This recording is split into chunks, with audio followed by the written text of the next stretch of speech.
আমরা বাংলাদেশ জাতীয়তাবাদী ছাত্রদল যে কর্মসূচি ঘোষণা করা হয়েছে এটা তিনটা বিষয়কে লক্ষ্য করে, তিনটা দাবির ভিত্তিতে। প্রথমত হচ্ছে আপনার পোস্টাল ব্যালট যেই আপনি দেখেছেন যে অনিয়ম ঘটেছে এবং পক্ষপাত দুষ্ট হয়েছে এবং অযৌক্তিক কিছু সিদ্ধান্ত দেওয়া হয়েছে এবং এখন পর্যন্ত নির্বাচন কমিশন সেই বিষয়টা সুস্পষ্ট করেনি। আমরা একটা কিছু জিনিস দেখেছি পত্রিকাতে যে ওনারা বলছে যে প্যাকেট খোলা হয়নি, কিন্তু আমরা দেখেছি ব্যালট নিয়ে নাড়াচাড়া করছে, যে ভিডিও ভাইরাল হয়েছে।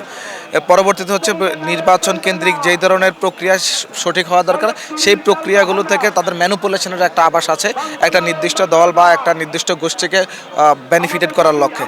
দ্বিতীয় নম্বর হচ্ছে আপনি জানেন যে বিভিন্ন বিশ্ববিদ্যালয়গুলোতে ছাত্র সংসদ নির্বাচন হয়েছে। নির্বাচন কমিশন একবার ঘোষণা দিয়েছিল যে আগামী নির্বাচন পর্যন্ত আর কোনো ছাত্র সংসদ নির্বাচন হবে না। নির্বাচন কমিশন যদি নীতিগত কোনো সিদ্ধান্ত নেয়, সেই সিদ্ধান্ত কিন্তু তাদেরকে বহাল থাকার কথা। কিন্তু আমরা দেখেছি যে একটা দল এসে প্রেশার করলে তারা তাদের সিদ্ধান্ত পরিবর্তন করছে।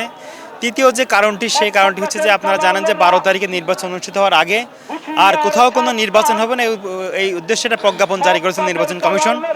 একটি দল এসে চাপ দিয়েছে, তারা সেটা আবার সেই প্রজ্ঞাপন চেঞ্জ করে আবার নতুন প্রজ্ঞাপন দিয়েছে। এই তিনটি দাবির প্রেক্ষিতে আজকে আমাদের এই অবস্থান কর্মসূচি। 17 বছর পরে যে নির্বাচনটি হতে যাচ্ছে বাংলাদেশের গণতান্ত্রিক বাংলাদেশে, সেই নির্বাচনটা অবাধ, সুষ্ঠু এবং গণতান্ত্রিক প্রক্রিয়াতে হোক।